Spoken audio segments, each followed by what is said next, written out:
Well, thank you everyone for being here. My name is John Shaw. I'm the director of the Simon Institute. This is our second Pizza and Politics. Dr. Smoot was gracious enough to begin our fall session last week, giving us a good sense of Illinois history. So our new speaker, our current speaker, Representative Davis, is going to focus more on contemporary challenges facing Illinois.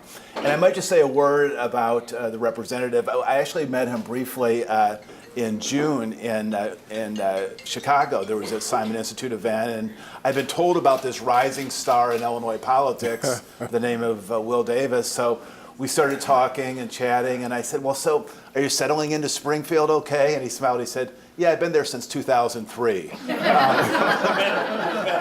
So 15 years, he's a quick study. He doesn't need 15 years to settle in. But just meeting him just in the time in Chicago, he was a delightful person, easy to talk to, smart and substantive. And he's been on campus he's returning to SIU.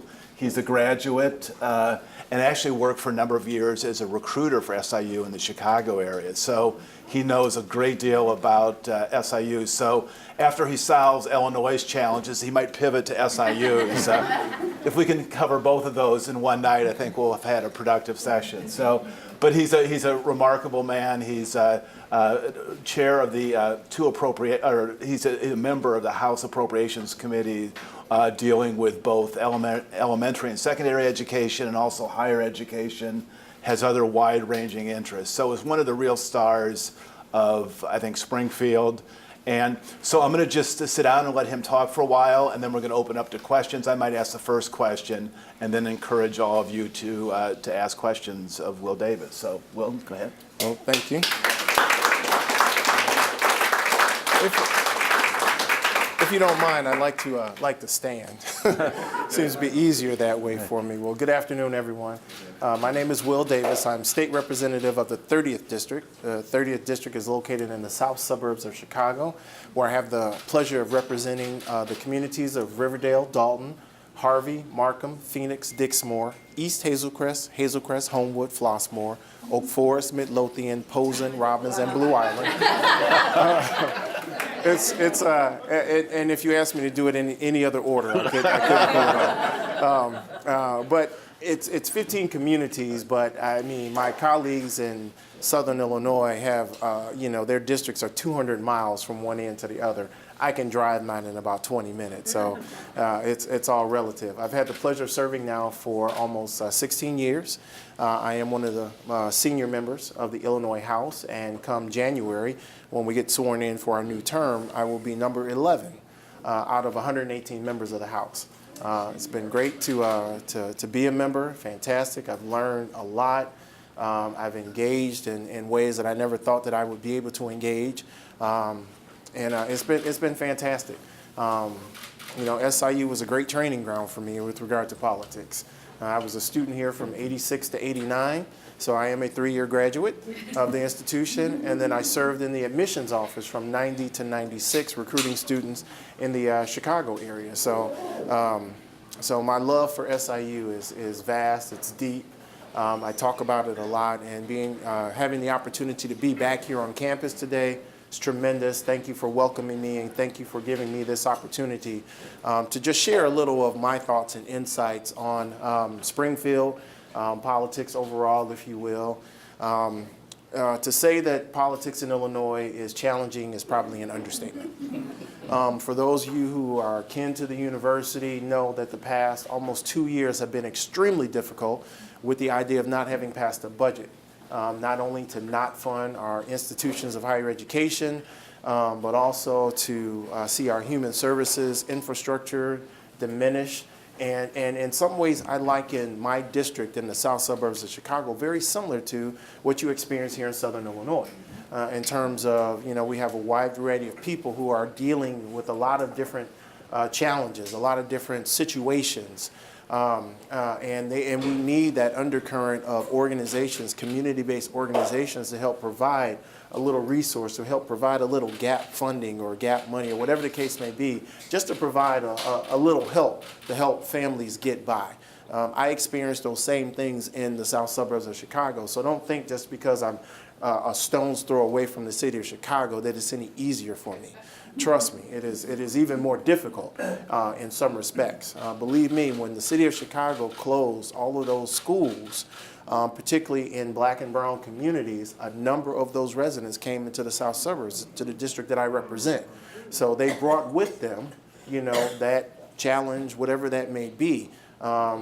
We struggle to create jobs and to create opportunity in our area, and so now we have received welcoming a number of people who came from the city of Chicago, but unfortunately we just don't have a lot to offer them. So we are working to try to build infrastructure, to try to create jobs, to try to rebuild our infrastructure system. A lot of those things suffered as a result of having a budget impasse. And not to play politics too much, I saw a recent story that indicates how the governor wishes that he had done things a little bit differently in the last 2 years. That he had, maybe worked a little bit more with the General Assembly, with the legislature, maybe not focused on Michael Madigan so much, and actually realized that there are 117 other of us who represent areas in the state of Illinois that he could have worked with to accomplish not only what we needed to accomplish, which was passing a budget and making sure that services are funded, but also the opportunity to have substantive dialogue about those things that he wanted to accomplish. So there was an opportunity there, but he walked into it in a way that didn't make the conversation very easy. So again, to say it's been challenging the last couple of years, it's been a challenge. That's an understatement. The one great thing that we did do is that of the committees that I'm on, I actually chair the Appropriations Committee for Elementary and Secondary Education. So I'm responsible for about $8 billion of your tax dollars that gets redistributed from the state to elementary and high schools and some preschool programs throughout the entire state of Illinois. So if you're paying attention and watching any of that, you know that a year ago we signed historic education funding reform legislation that just totally changed the game for our young people here in the state of Illinois, which recognizes areas like Southern Illinois and the south suburbs where we don't have all of the local available resources that we need to have to help fund our schools, and that the state needed to do better. This bill, House Bill 1947, that we passed and that the current governor signed, changes the game in that it adds $350 million new dollars, hopefully every year for the next 10 or so years, to help raise the level of state funding overall. But what really is the game changer is that we changed the distribution method. The way that we had been distributing the dollars meant that if you lived in a wealthy community and a poor community, in terms of the state money, you both got state money. And that's just the way the formula is set up. But what we decided to do differently in this bill was to suggest that for those poorer schools that are further away of what we call an adequacy target, which is the adequate amount of resources that you can properly educate your children, the further you are away, which means you are first in line to get the money.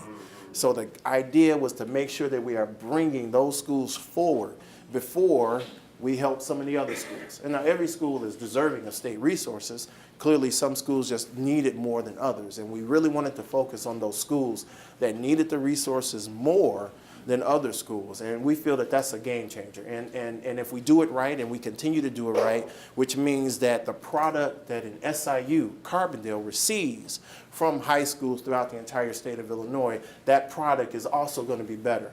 Not to say that we don't want to help students who don't have the higher scores or the higher ACT scores. Everyone deserves a chance, but our objective is to make sure that our overall outcomes are growing and that they are improving. This bill that I was the sponsor of is going to see that happening. It's going to make sure that that happens over the next several years. So we're very proud of those efforts. So that was one collective thing that we did. But again, we had a lot of chaos surrounding all of that. And it was just a challenge working in this particular environment. And that's not to say, and this is where I'm going to be very open and honest with you. We had a multi-millionaire businessman who is our current governor. Well, the gentleman that's running against him is a multi-millionaire businessman. So you've got to take a step back and say, okay, as liberal as Mr. Pritzker is, and maybe he likes some of the social things that we like as Democrats or what have you, or the underpinning of not only state universities, mental health challenges, education, with all of those great things. but we're still walking into a situation where that pie has not grown. And I know many of you are very concerned about the state in terms of raising taxes and what we need to garner in terms of revenue. But unless we grow that pie, we are still going to have some of the same challenges determining how we split that pie up. And so now we may have a new governor which has his own set of priorities and things that he wants to see funded, and he's going to have to mesh that with a legislator like myself or the entire General Assembly that says, yeah, I agree, but here are the things that I think are a priority. And now we've got to figure out. So this is where it's going to still even be tough, even with the possibility of a new governor, where it's going to be tough for us to figure out how to come together to make sure that we are working in consort, because again, we all are kind of in the same mindset of the things that we'd like to see funded, but the question is, without the resources, how are we going to get there? How are we all together going to get there to make sure that I continue to fund my K-12 bill? He has said that he wants to fund mental health. Someone else may say, well, we got to fund higher ed. We definitely have to fund higher ed. We need to start bringing those dollars back to them the way we took them away 2 years ago. So we are still going to have some challenges, and this is where all of you play a pivotal role in terms of making sure that you are communicating to your legislators, both House and Senate legislators, that you are talking to them about those things that you think are important, but also working in concert with us. Hopefully you're understanding the difficulty it's going to be for us as legislators to try to make those decisions in terms of what we want to fund versus what we can fund, particularly if we're not growing the overall pie, which means that we're just slicing it differently. And again, I can assure you, even from an education standpoint, as much as we, meaning legislators, talk about how much we love education when it's election time, I can assure you that when we get there, everybody's priority doesn't always reflect what they talk about during their campaign cycles. But that's where all of you have to continue to be engaged, be a part of this process, be a part of this dialogue, making sure that at least in your area, whatever your legislator is talking about, if you like it, great, and you'll continue to push them. But if you're not hearing the things that you want to hear, that you're asking the questions, well, where does this fit in your priority? Where is this going to land in your priority? So at the end of the day, it's still a representative government. And our job is to be that representative for all of you and all of your interests. And I often say that even though I represent the 30th District of Illinois, I am a state representative. And it's incumbent upon me to understand what the needs are that not only in my district, city of Chicago, upstate Illinois, central Illinois, but also in downstate Illinois. And having been, having a relationship down here, particularly with SIU Carbondale, it means something to me. And it means that I do understand and listen when I hear about my colleagues who represent you down here, when they're talking about those things that are important to you as well. And again, it's not going to be easy. We're going to have to make some tough decisions, particularly over this next year, possibly next 2 years. Some tough decisions are going to have to be made. But collectively, I know we can get there. Collectively, I know that we can make sure that we are fulfilling our responsibility as legislators. And I know that we'll be able to bring our state back to the prominence that it once had. Not to saying that it's not prominent again, but we've just had these challenges over the last couple of years. And we have to work hard so we can continue to, again, fund higher education and how important that is. And I was talking to Dr. Carlo today. I had a meeting with your chancellor. And he and I were just talking about how in any region where a state university is, that university becomes the focal point for just about everything that community needs. Economic development, conversations about human services, arts and culture. All the universities are that center. And I know how important SIU is to this region. Again, I know how important it was to me because, again, this is where I received an education and got my first job out of college, if you will. So it's important to me, and I look forward to hearing your thoughts and ideas tonight as we dialogue. And again, thank you very much for allowing me the opportunity to be here with you today. Looking forward to your questions.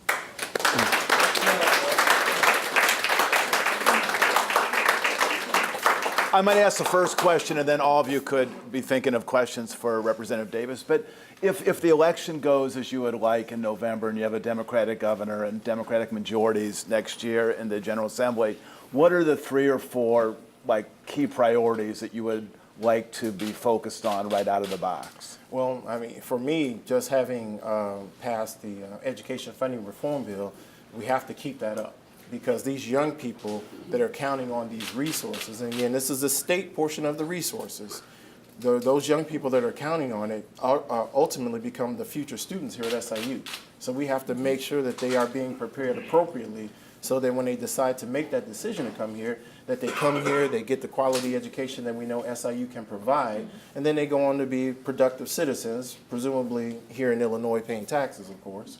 But that's what we desire for them. So for me, it definitely has to be K through 12. And I mentioned that I chair that committee, but I also serve on the Higher Ed Appropriations Committee. So for me, I wanted to see the continuum of education from beginning all the way through to at least a bachelor's degree. So that education continuum, both K through 12 and higher ed, are definitely going to be very important to me. And the communities that I represent in the south suburbs, economic development, and what the state can do to help foster economic development is going to be key to the long-term survival and viability of communities in the south suburbs, as well as probably here in southern Illinois also. And then my third, if you will, has to be human services, because I believe that we are always going to have people amongst us who are less fortunate. And it's incumbent upon those organizations to be able to provide, again, those resources, that help, whatever that is, you know, they have to be able to provide that. And our human services infrastructure has taken a tremendous beating over the last couple of years, a tremendous beating. Any of you who have been hit up to offer a donation to a non-for-profit, then you know how challenged they are right now.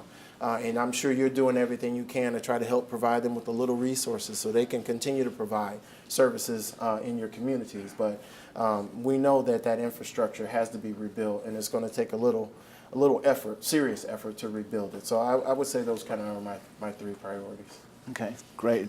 Do we have other questions from? Hi, Taylor Damon, political science PhD student, and I'm very pleased to meet you. There's no doubt that 1947 was a very historic moment for Southern Illinois, especially receiving all of that education funding. But pre-K programs in Southern Illinois have been hysteric for 2 years about closing down, about having $1 million not being paid to them, and about possibly having to close. Is there anything that you're doing in Springfield right now, overseeing that budget, to make sure that pre-K, for arguably the most formative age, to receive their funding? Well, we've been working in conjunction with the governor's office because there were some challenges with regard to distributing some of those dollars. So as far as we know, working through the State Board of Education, they have taken a couple steps back and saw where they have messed up with regard to making sure that those dollars are sent out, and they are sending those dollars out. But then let me take you back to the fact that because we didn't pass a budget, everything suffered. K through 12 had its challenges. Early childhood education had its challenges as well. So if we're talking about organizations that otherwise should have been paid, now that we have passed a budget and the dollars are flowing, for lack of a better word, then hopefully if we haven't caught up with the payments we need to make to them, we are getting close to catching up with those payments. Now, I am an active legislator, so if I hear from my daycare providers, I'm on the phone. I hope that the legislators that represent those daycares here in Southern Illinois are doing the same thing. I always see it as a hands-on experience. So when I get those calls, I'm making phone calls to, if nothing else, to the agency to make sure that the vouchers have been processed. And then those that are already sent to the comptroller's office, I'm calling the comptroller's office trying to find out where they are in line. And if I can, advocate for them to be considered a higher priority, an emergency payment, or at least to try to say, if you, instead of closing your doors, if I can get you 50 of the 100, will that help?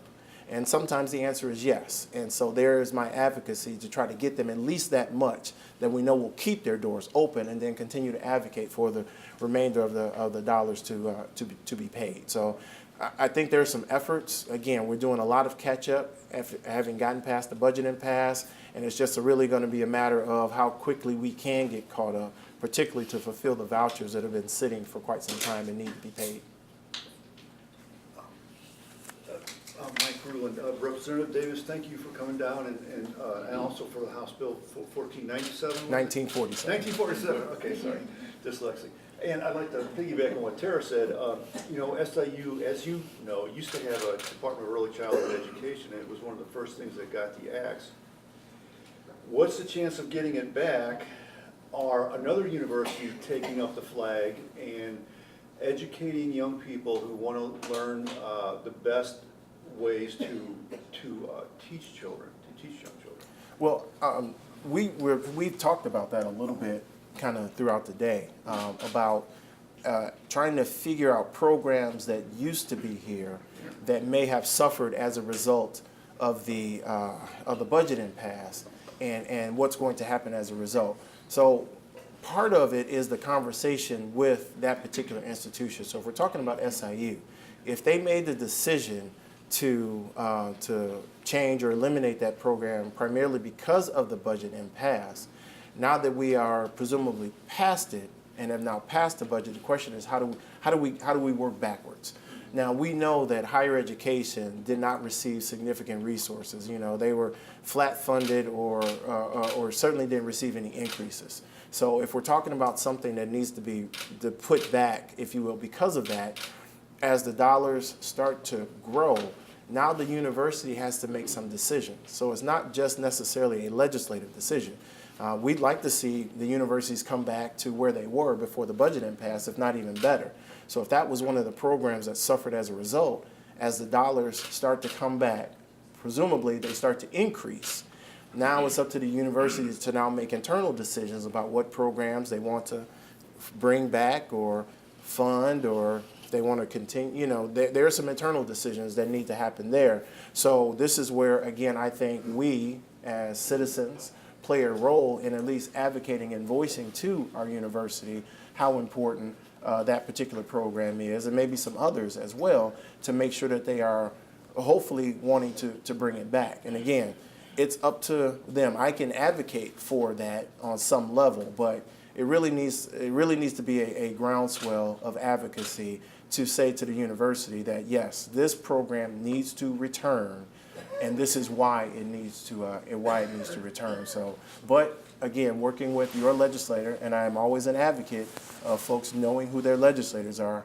Usually when I have these kind of discussions, I always ask by a show of hands who knows who their legislator is. So I won't do that to you, but I hope that you do know who represents you. And in my area, in the south suburbs, sometimes when I ask that question, the answer is, well, it's Robin Kelly. And I know she's your U.S. representative, who's your state representative, or state senator. So sometimes, you know, folks need to, you know, figure that part out. But, you know, we know how important early childhood education programs are. There's no doubt. The research speaks to it. The research shows that if you immerse a child in early childhood education, as soon as they're able to, that the numbers are off the chart in terms of their growth and development. I have a 7-year-old who was in early childhood education, and I know how important that was to her and where she is in her growth and development as well. So the statistics bear it out. The data is there. We just need to make sure that it continues to be a priority, not only here in Carbondale or in this area, if you will, but also throughout the entire state of Illinois.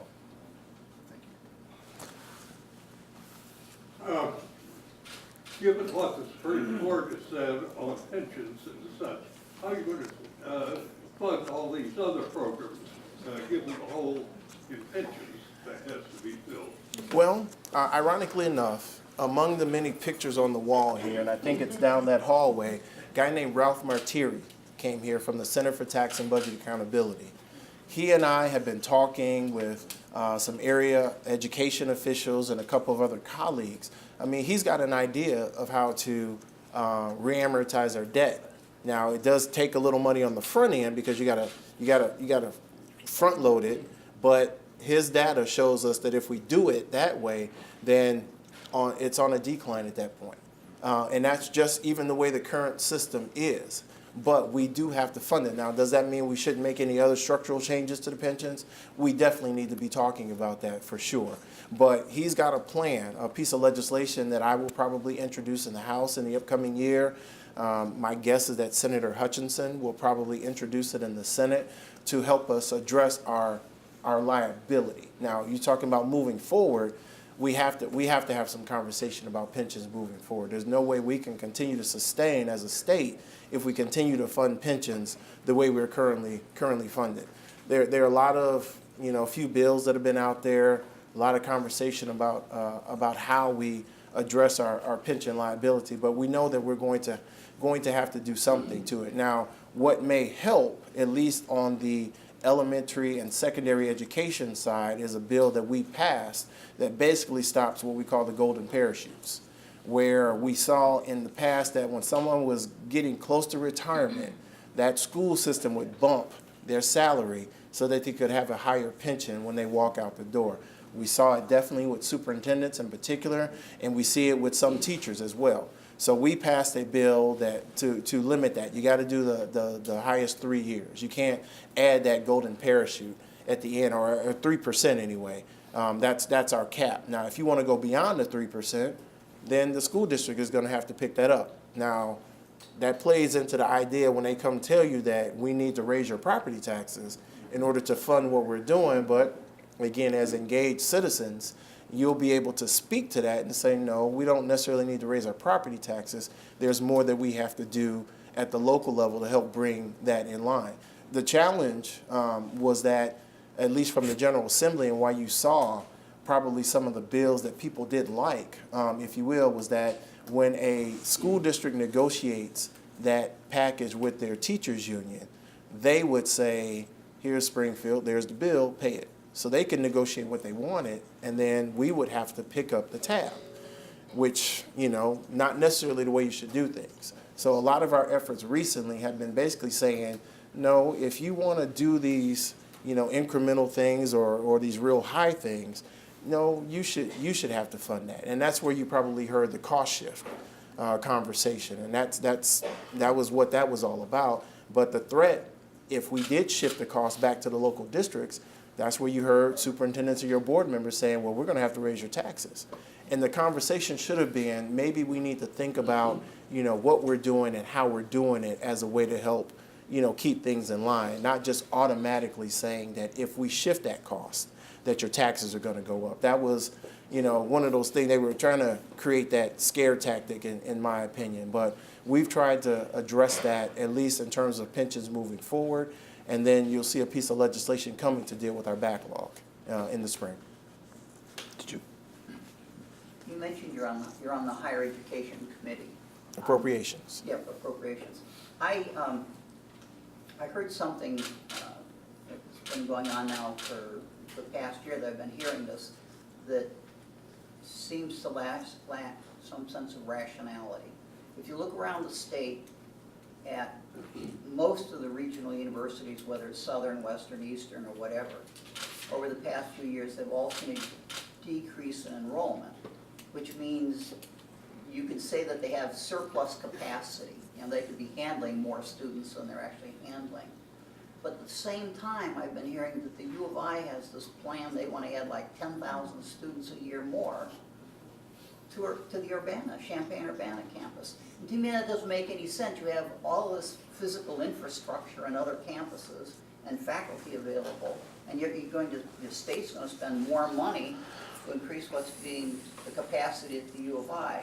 I mean, is there any part of the state government that looks at this kind of thing and tries to figure out whether there's any rationality to how you're allocating the resources among the universities? Well, certainly. Every year when we go through our appropriations process, we bring in the university presidents and their chancellors, if they have them, and come and we sit and we have this dialogue about what the appropriations overall looks like. What the University of Illinois has been trying to advocate for is because if, to the extent in which we consider them our flagship institution of the state, they're looking for more of a funding guarantee.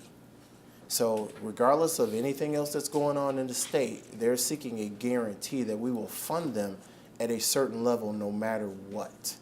And that's a little bit of a challenge. I mean, we appreciate, what they represent in terms of our higher education system here in the state, but to say that we need to guarantee them money was a bit of a challenge. And then as a member of the Illinois Legislative Black Caucus, we said, okay, fine. So then what does that mean for enrollment of students of color? What does that mean for making sure that you have diverse faculty on staff? What does that mean in terms of retention? Things of that nature. And so if you want us to guarantee you this money, then you're going to have to start talking about some of the specificity of how you plan to spend it in these other areas. And that is where they kind of fell short on a lot of the details in terms of asking for the guarantee.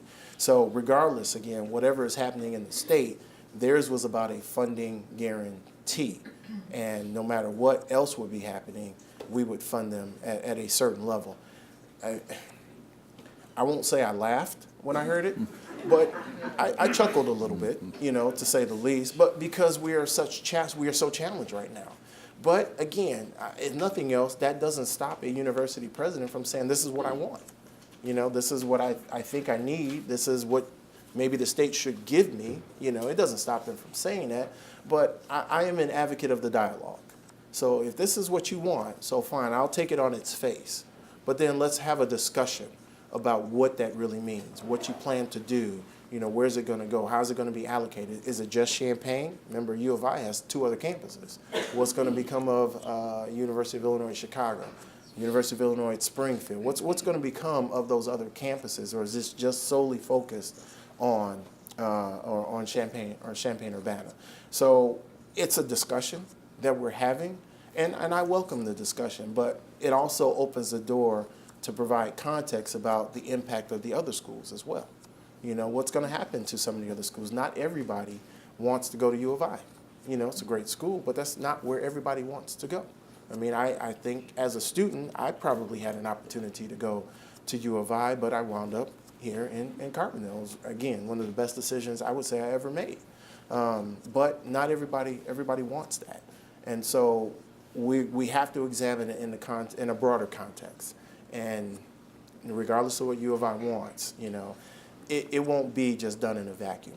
I can tell you that much. There will definitely be a broader conversation about it. Didn't you?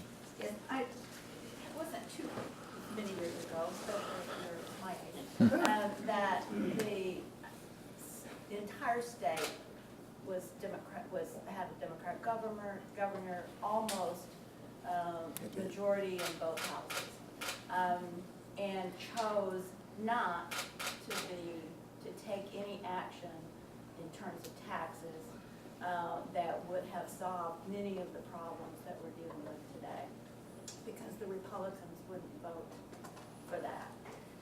If there were a blue wave this next season, do you think the party has learned any lesson from that disaster?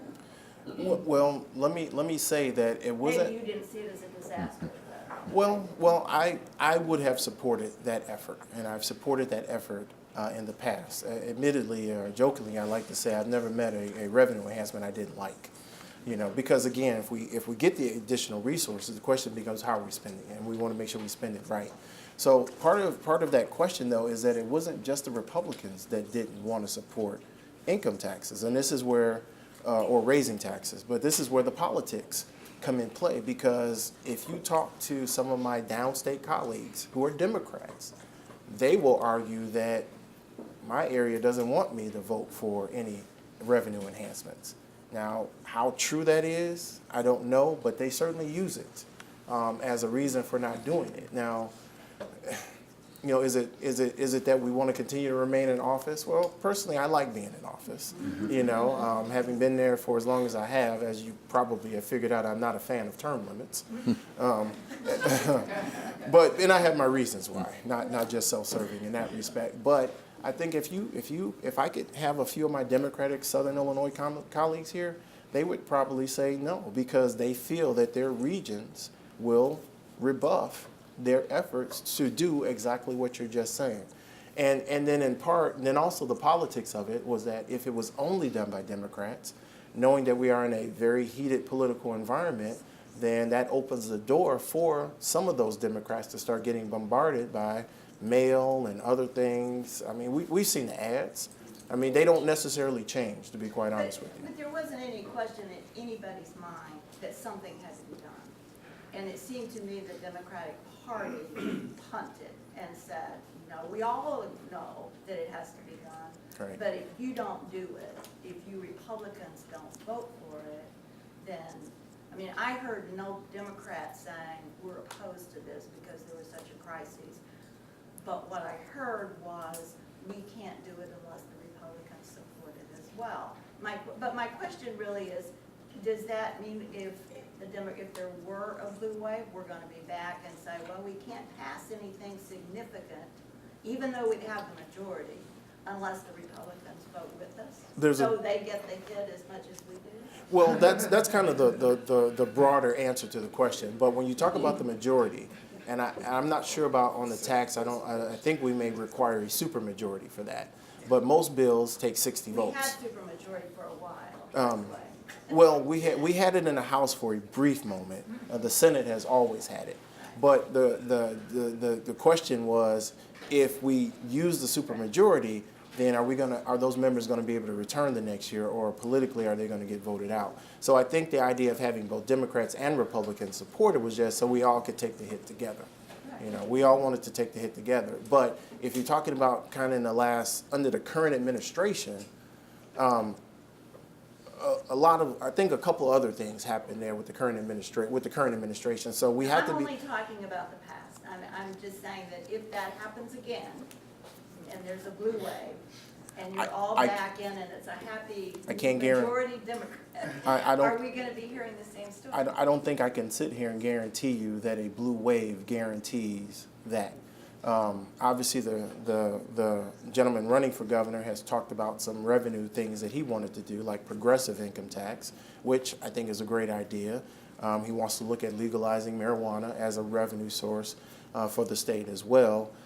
So, I mean, there are probably a few other items out there. We always talk about corporate loopholes and closing some of those, and we've done a few over the years, which have garnered us some decent amounts of revenue. But I don't think I can sit here and tell you that a blue wave will mean that all of our problems go away.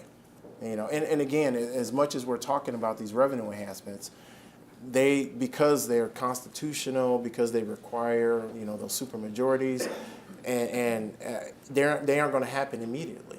So we are going to have a year, maybe even 2 years of still working with the same, if you will, absent of natural revenue growth, the same amount of revenue.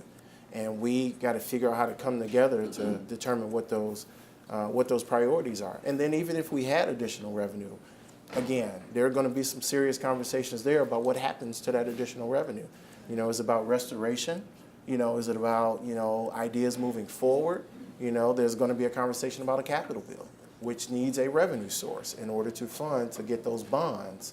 Where's that revenue going to come from as well? So there's still a lot of serious decisions and conversations that need to be had. So, but it would be tough for me to sit here and say a blue wave means that we do it differently than we've done in the past. It's difficult for me to say that. Joe? It kind of follows that in a similar way as far as you're talking about a blue wave and how things can move forward. With your experience up to this point, how do you see, or what areas do you see as being the best opportunity for compromise, regardless of, you know, who turns out at the end of November, will begin in November. So whoever turns out, where do you see those chances to pull Republicans to, you know, to your side, or and vice versa? Well, I think in education, I mean, we've seen, and what I mean by education, obviously we'll hopefully continue to fund K through 12 in the same manner. I think higher education creates a great opportunity for us to compromise, because what we have to acknowledge is that some of the state universities reside in what we would otherwise call Republican districts. And admittedly, at least from my perspective, we saw those Republicans not really ready to stand up to the current administration and say we have to fund these universities. Any effort to provide supplemental funding for any of the state universities came from the Democrats. And it was like pulling teeth to get the Republicans to come along with it, to be quite honest with you. Now, when you talk about particularly Eastern and Western, who I think were the first two to fall off the cliff, as we called it, particularly Western. If Western had gone away, Macomb might as well just disappear, because that was the economic engine for that region. Same with Eastern. Now, they have a hospital which provides economic resources, but again, universities are just a center focal point of a lot of activity for a community, particularly development, because universities spend money. They help small businesses. You know, they provide jobs and opportunity. So if Eastern had gone away, Mattoon would have suffered tremendously. But those two representatives weren't the two leading the charge, saying we have to make sure we fund higher education and we need to make sure those resources are there. I think you can go back and look at the votes, and you can see that they didn't support those efforts. So I think higher ed, at the very least, because I think we all have skin in that game, provides an opportunity for us to be able to come together. Human service areas, because in some of those Republican areas, and they didn't want to admit it, their human service organizations suffered like some of the others. Now, they had more in their communities to help provide private funding for them, but on its face, their organization suffered as well, and some of them did close. So yet another area where they could have stood up and said, we just can't do this anymore the way we've been doing it, that they didn't do that.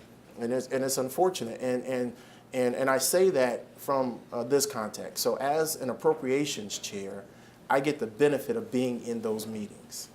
Every meeting that we have to deal with the budget, I was there. So if anybody, and I have this conversation sometimes with some of my constituents, when they say, you know, you Democrats should be doing this and doing that. The first conversation about re-amortizing our debt came from the Democrats, and it was flatly rejected by the current administration. Flatly rejected by it. Didn't want to do it. So I can speak to that because I was in that room, not only on our Democratic Budget Committee, but as one of 5 appropriations chairs. When we met with the Republicans, the governor's office, his Office of Management and Budget, I was sitting in that room, so I can speak to it directly. But there are some areas of compromise that we hope to be able to. If we don't have a new governor, I can't tell you what's going to happen. I don't know if we're going to go backwards.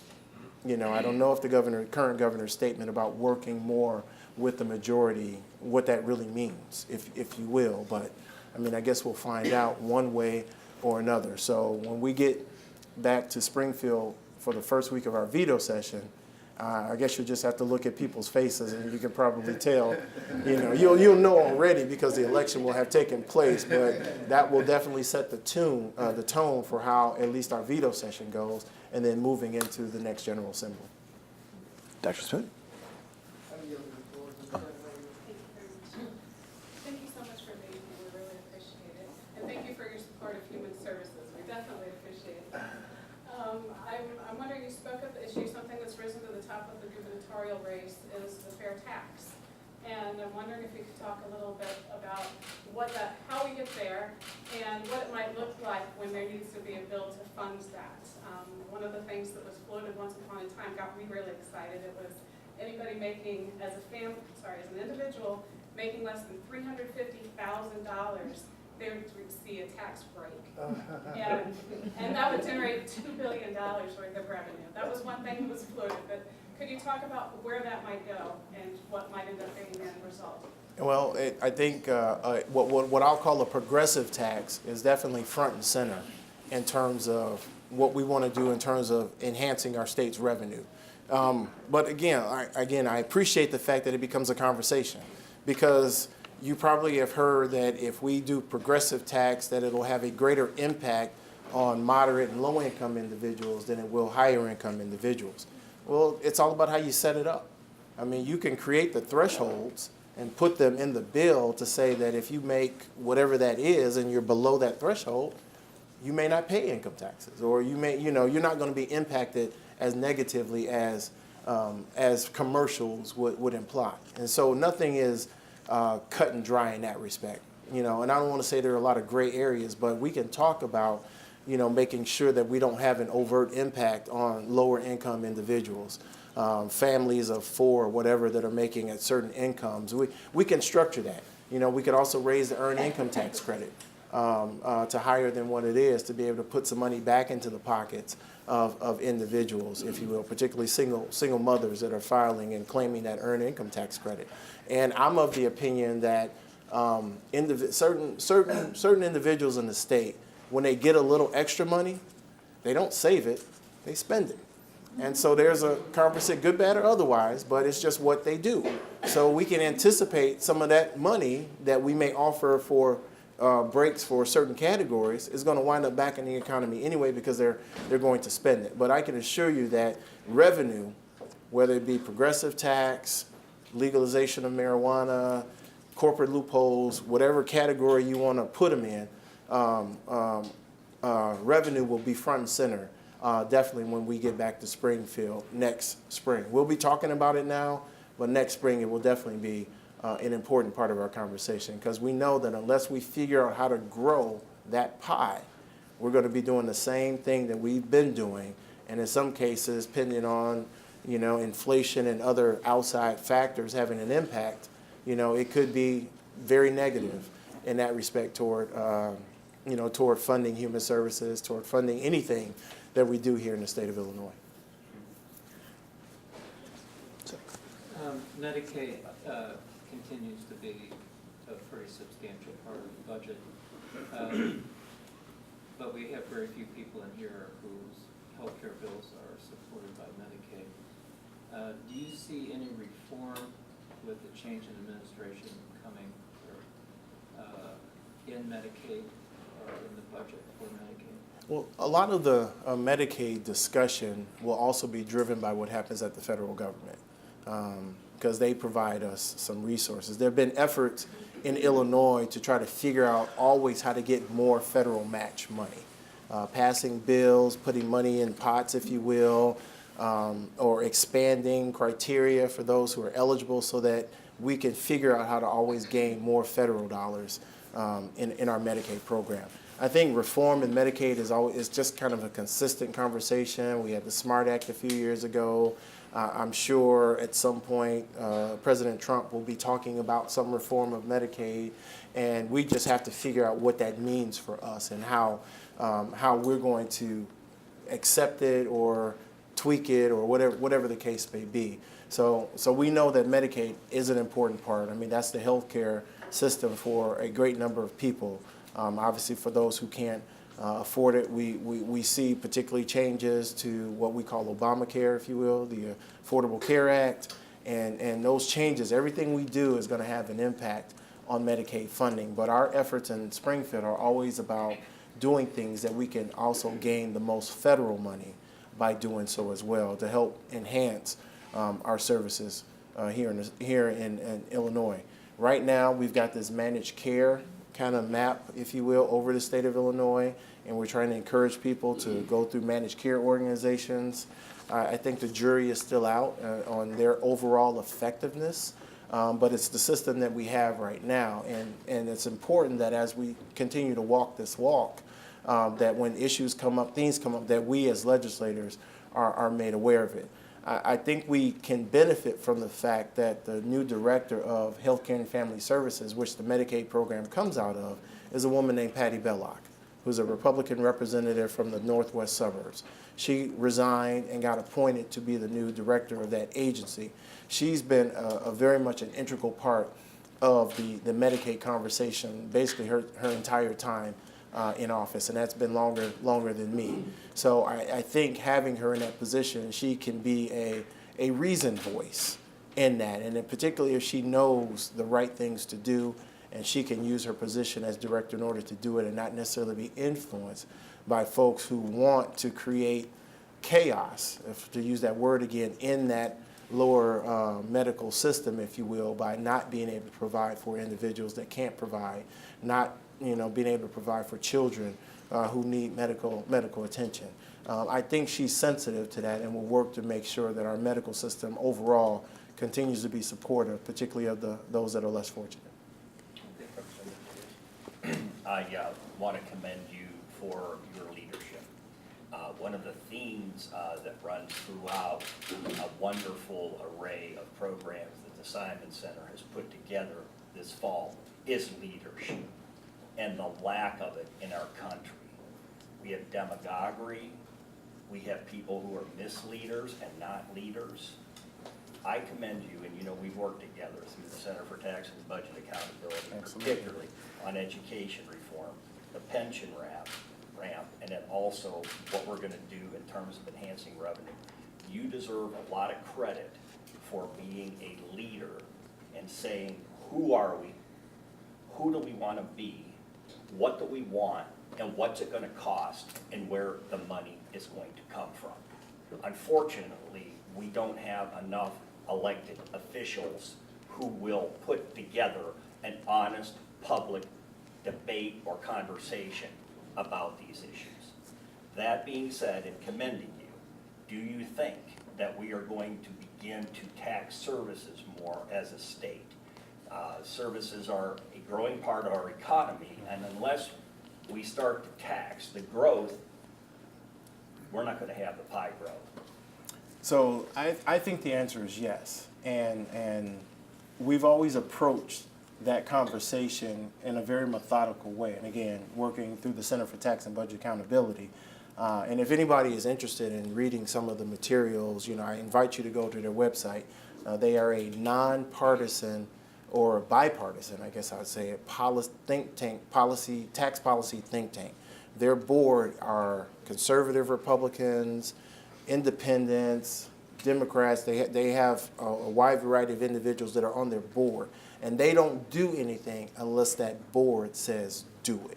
So if you're concerned about it leaning one way or the other, they are very deliberate in their examination of these kinds of efforts to see what they think is best policy-wise for us. So, but that being said, I think we are going to walk into a conversation about services. I think it's important for us to do so, and it'll be done in a way where we are examining what other states have. I think that's the way we've always approached it. We're not trying to necessarily drive people to our neighboring states, but let's look at what they tax and mirror what they tax as well. So if people want to make a decision about going to Iowa, Indiana, whatever the case may be, or I guess down here it'd be Kentucky, maybe, Missouri, that they are making that decision solely on that's just where they want to go. They want to spend a little more gas and go across the border versus being able to have those pay for those services here, or do that here in the state of Illinois. So to answer your question is yes. Again, revenue is an important part of what we do, and we need to not pigeonhole ourselves by saying no, we can't do that. Let's talk about it first. Let's examine it to see if there is a way to incorporate or bring that into a growing that pie that I keep talking about, because we do need to figure out how to grow it in order to make sure that we handle human services, that we handle higher education, that we fulfill our Medicaid promises. All of that costs money, and we have to have a very deliberate and forthright conversation about how we get there. So yes, I appreciate that. And it's funny you're talking about leadership. So we were talking earlier, or was it Sheila Simon that said something to me earlier about being Speaker of the House. So I can say in front of this group that it is truly my desire to be the next Speaker of the House.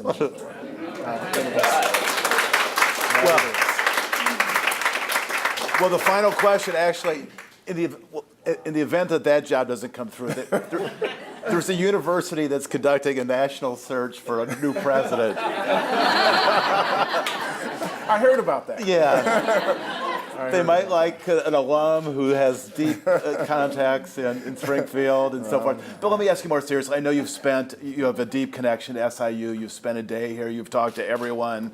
Tell me what you think the next president or the next administration here's central challenges are about, beyond the obvious getting enrollment up. What strikes you after a day back about SIU's place in the higher education? Well, I think the last conversation that we had in the back conference room probably creates the greatest challenge for the next university president in terms of, and it's not just saying we need to have higher enrollment.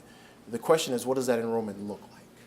And what does it reflect? Does it reflect the entire state of Illinois? Does it create the opportunity for students of all walks and all backgrounds to be able to come here, just like I did?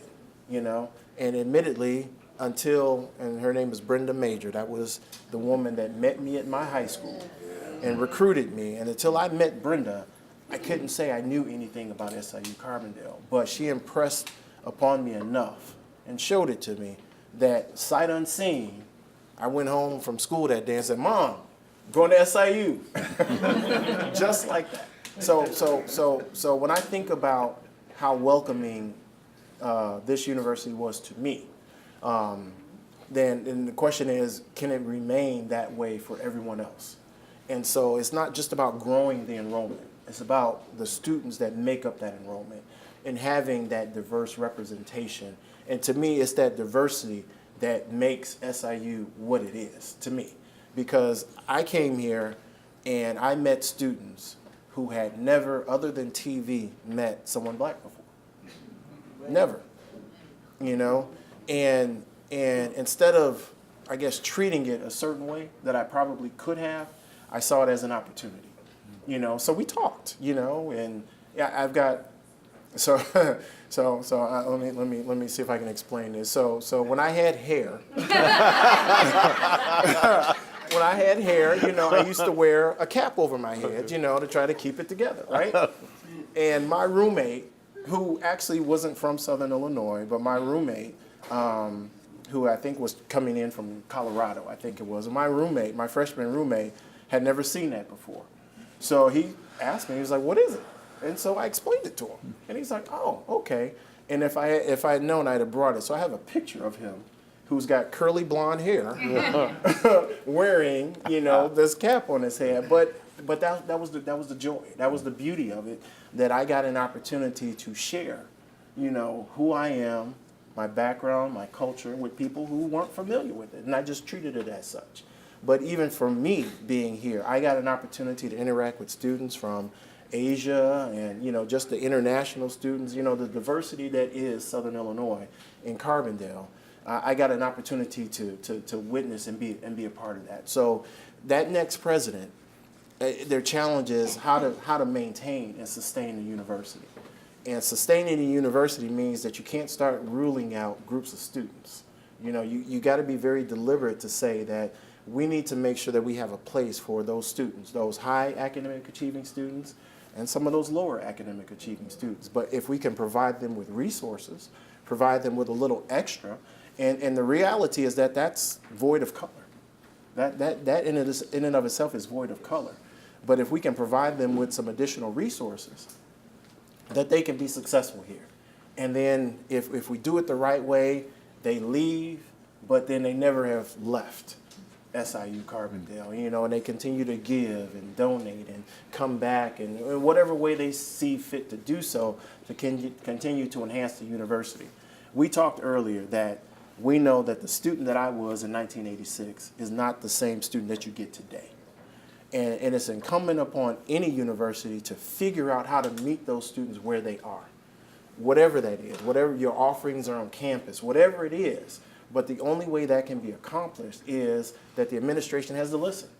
They have to be open to listen to what they're hearing from the students. They have to be open to providing the wide variety of whatever it is that students want, so that everybody can have a piece of this and feel comfortable being here, knowing that their university, the one that they are attending, that they are wanting to graduate from, has recognized, you know, whatever that is about me that makes me me, and have provided a little something so I can feel a little more at home here, just like if I was back home. And it makes them want to stay here.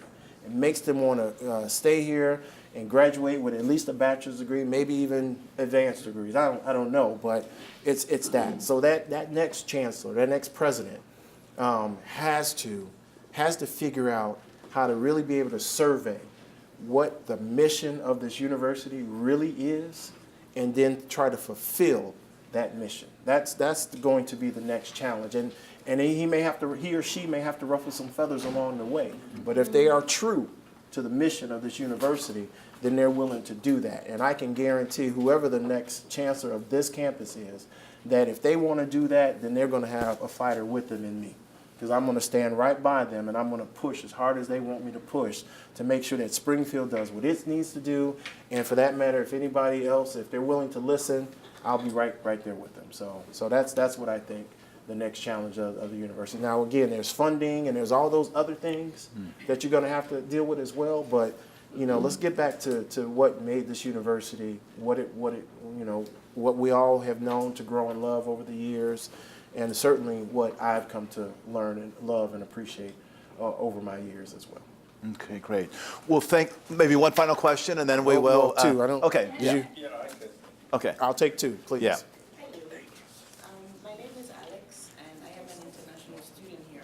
While you are fighting and doing all that good stuff, could you kindly bear in mind that there are those of us that come from another country, and after we get our education here, we leave not because we want to, but because not enough effort has been made to create opportunities for us to actually stay and you know, because you come here, you stay for 4, 5, 6 years, you do become a part of the community, and then after you graduate, there's nothing for you, so you just dip right back out, not because you want to. So if you could do something to make it easier for all of us to, well, let me not say all of us, but there's a good portion of internationals to actually stay back in the state of Illinois, for instance. Now, what would your idea be? Well, I guess part of it would be trying to make sure I understand what that need is. I don't have your experiences, so I don't necessarily know how to answer that question unless Employment, sir. Employment. Yes, sir. Well, we would have to talk about what do you think those barriers are to employment? It is not profitable for a lot of companies to engage in the paperwork that would enable us to stay here. For a lot of us, the burden is passed down to us in that if you are employed by a company and let's say you're earning $50K a year, which is not that easy to get, Right. you're gonna have to take a salary cut to like 20, 30K a year in order for the company to go through the paper process for you.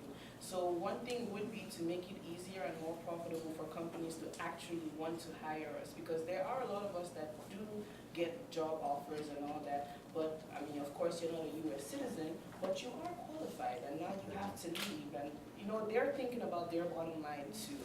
And just to put it in there, it does cost a lot to get educated as an international.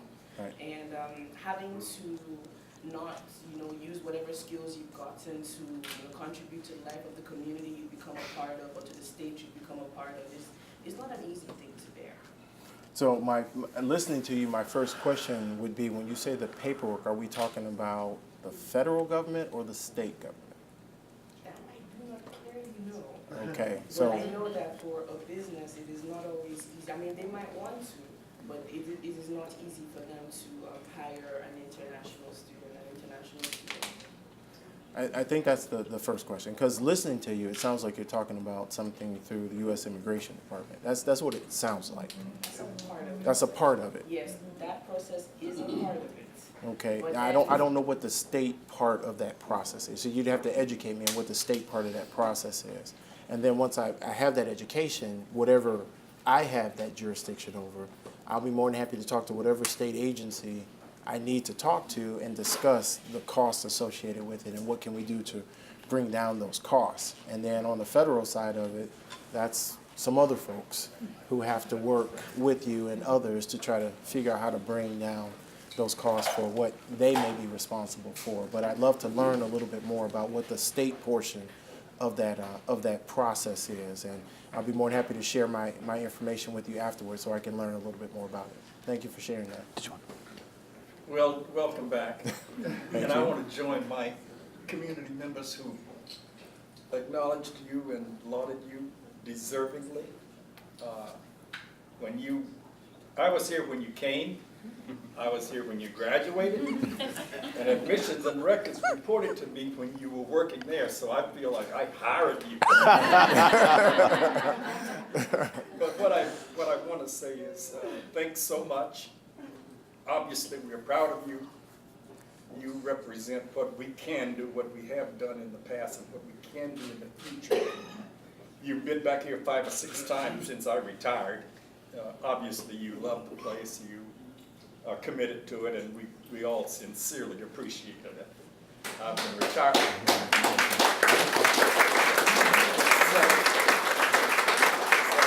I just want to say thanks again, and of course, we would really appreciate if you can help us with the recruitment. That would be great. All right, well, I'm available. I'm available. Thank you. So again, thank you all very much for your time and giving us this hour or so to dialogue and to talk. Let me thank in a very special way the Paul Simon Institute for making this opportunity possible for me.